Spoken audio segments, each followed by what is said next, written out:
David or his friend were caught on camera parking the Tesla with Celeste's body in it for the last time. A private investigator has revealed that there were some concerning things recovered from the rental home, things to dispose of a body, and we also learned that it's possible that Celeste has been unalived ever since January. So let's get into it.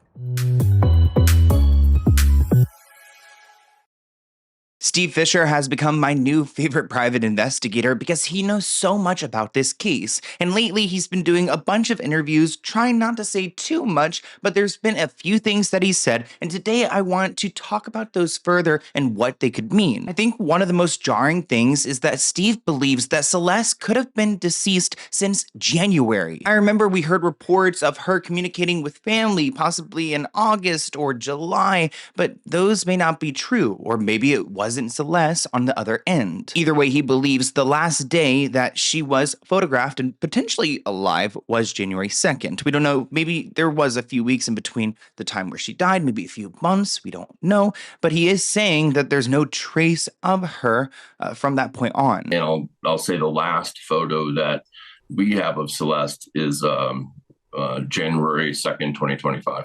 Also, keep in mind that that photograph was taken on a camera that was left in the home that David had been staying in. You guys might be wondering where Steve came from, and at first he was doing this work on Twitter until the homeowner of the home that David was renting decided to hire him, because I would want to know if someone was unalived in my home. The home's owner then hiring Fisher. He wants to understand, exactly, what may have happened and if his house played any role in that.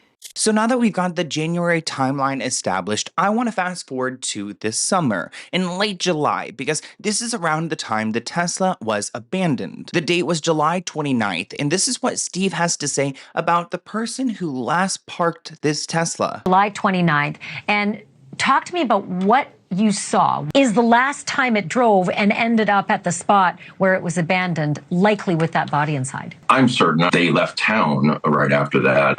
It was put there with her, in the front trunk. You can see the person and you can see what they're wearing something pretty distinctive. 12 hours earlier, a person at the house wearing the same thing. So we've got some big takeaways here. We've got July 29th, and we've got 12 hours earlier, a photograph was taken of whoever this person was who was captured on video wearing the same exact outfit. If you guys watched my last video, you would know who Neo is. His handle is Neo the Asian, and he's very close to David. He's been close to David for years and even described himself as his personal assistant. Neo was there when David was talking to Celeste through Discord, so he was aware of that relationship, and I'm not surprised because I found evidence that these two have been hanging out as far as 2023, so they've been close for a couple years. And it turns out that these two were together on those dates in July, and it could be either one of them. Now, our private investigator said that this person was wearing something distinctive.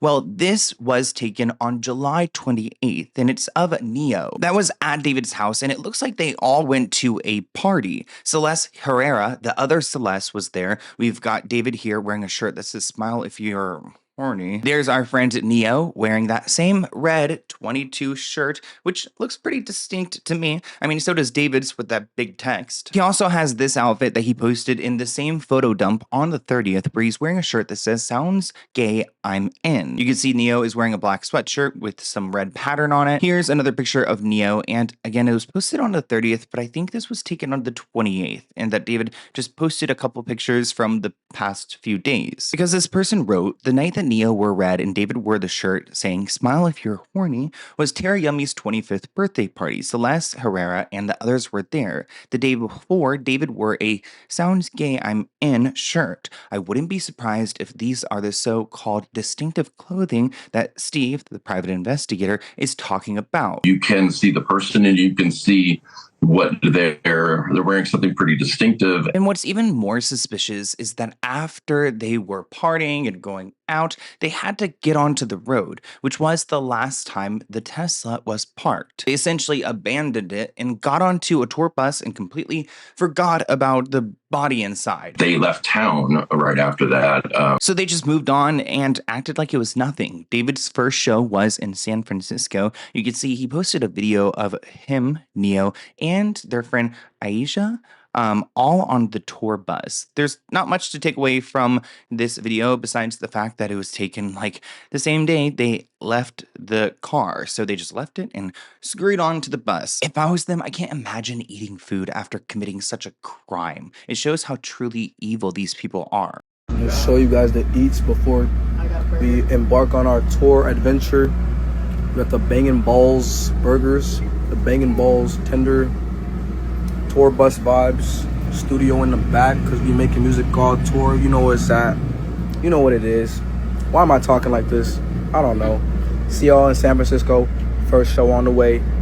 We're gonna get naked on stage.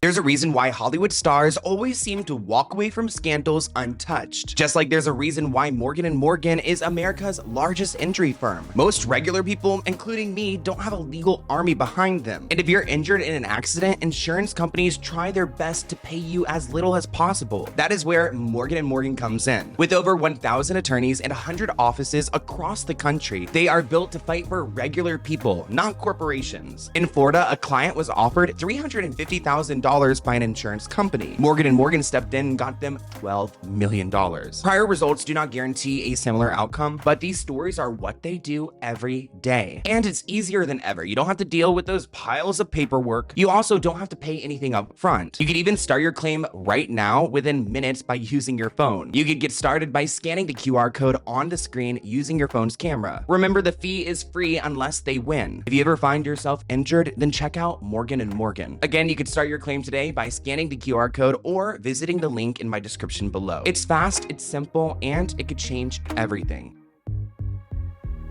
Then moving on to his first show, we see him wearing this very distinct, again, I don't think this is the outfit, but a distinct sweatshirt that has Celestial, Divine Celestial written on it. This was also the same performance where he had that huge funeral casket. It's so hard to watch, but he had this casket put into his show and on display. In my opinion, this is his way of mocking Celeste. I don't think it's honoring. I think it's making a mockery of what they did to her. Now, there was another party that David attended right after he got back from San Francisco. Here he is wearing all red. But of course, at this point, the Tesla has been parked in that spot and left there. Now let's talk about the evidence that Steve has uncovered, because he said some things recently that got some people confused, but then he's clarified, and it's made us all realize how premeditated this situation is. David had a plan. Possibly Neo allegedly had a plan. In what you went through in the house, did you find any evidence of criminal behavior? So, it's not a crime to think about doing certain things, but we found some things that had been delivered to the house that just don't belong there, don't belong in any type of environment like that. And they are things that you could use to get rid of a person if you wanted to. And they're really, people say, oh, it's got to be tools and stuff. It's beyond that. It's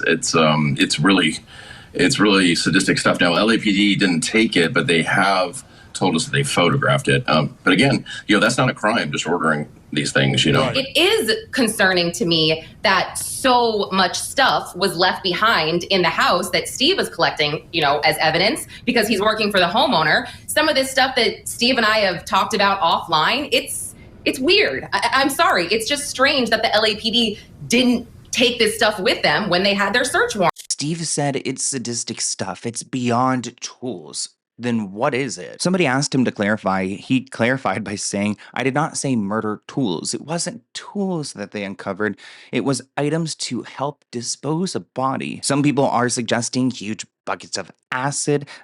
If it was acid, I guess he would put her body into this and it would disintegrate and they could get rid of the evidence. He did name some, but not all of the items, saying heavy-duty trash bags, cleaning supplies, and other materials.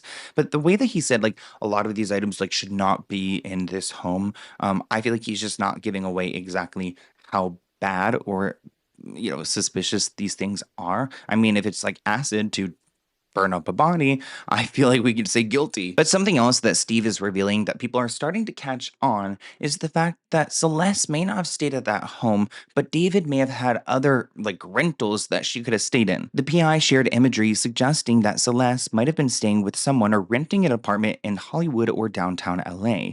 This reinforces his statement that he found no evidence linking her to David's home when he visited the property after being hired by the landlord. Somebody said, just theorizing here, but but now I'm wondering if she was threatening to out him to authorities regarding their relationship. How would a 14-year-old support herself at another residence? Maybe he was covering expenses in exchange for being quiet. Somebody said, I'm pretty sure David was taking care of all that. She was a minor, missing, not in school. She couldn't work. So David was probably keeping her on the side. Somebody said, with the new stuff about a second rental house and these photos of them inside, honestly, they changed my mind. I also don't get why he would be risking everything for a 13 or 14-year-old. But if it really started around when she was 11 and he was 16, I could see how it spiraled. Well, I don't, because who's a 16-year-old interested in an 11-year-old? The PI is right that there's no sign that she was ever in the newer rental. I think whatever happened would have been at the first house. Does anyone know if that place was ever searched? Somebody said that her hideout was the other house, the streaming house,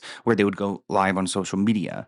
Doesn't mean that she wasn't at both places hanging out, but that could mean what happened didn't happen at the hideout and not at the mansion. So maybe it didn't happen at either places. I mean, people in LA, they move around so much that I wouldn't be surprised if she's been gone since January, that he has moved maybe once or twice. I don't know how long he's lived there, but they did have to break the lease to get out of it. PI also reported that David allegedly rented and was using a red Tesla around February, which if she passed away in January, then was she in the car back in January? Because why would he need a rental if he's got his Tesla of his own? This is the rental that is in question that he had back in February. I don't know how they got this footage. Now, a news publication, the US Sun, obtained information through a Freedom of Information request showing a neighbor called 911 on Sunday, July 20th, 2025. We talked about this in my last video, but now that we got the information request, we have more details. The call was made at 4:30 a.m.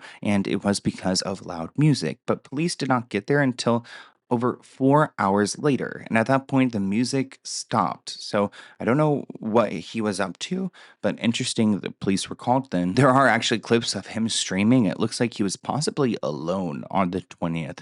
Not sure what he was doing in these clips, but that's what people have come to conclude. He also could have been at a party earlier. I don't think so, though, because this photographer, I was looking at some of his posts, and they're typically posted after the event happens.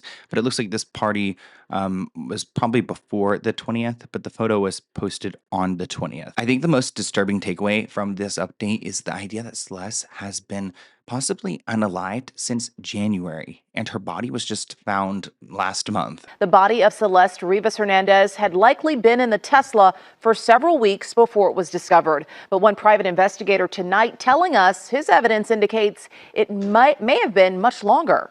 As far as police go, they don't have much to say for themselves. They say it's an ongoing investigation and they have a lot of resources dedicated to bringing it to a conclusion, but to go beyond what has already been made public would be inappropriate. So we're not getting any updates from police anytime soon. But I do want to note that it does seem like David is out. I saw some people talking about him being in a mental health facility. Does not appear to be so because he is currently active on Snapchat, which I can't believe that he's still doing this. But you know what? I just can't believe he's still out. It's pretty disappointing to see, especially for those people who want to see justice for Celeste. Like, even if her own family was bad and did not treat her well, I think other people now have taken on the desire to want to see this conclude. So I want to hear what you guys think of these updates in the comments below. Bye, guys.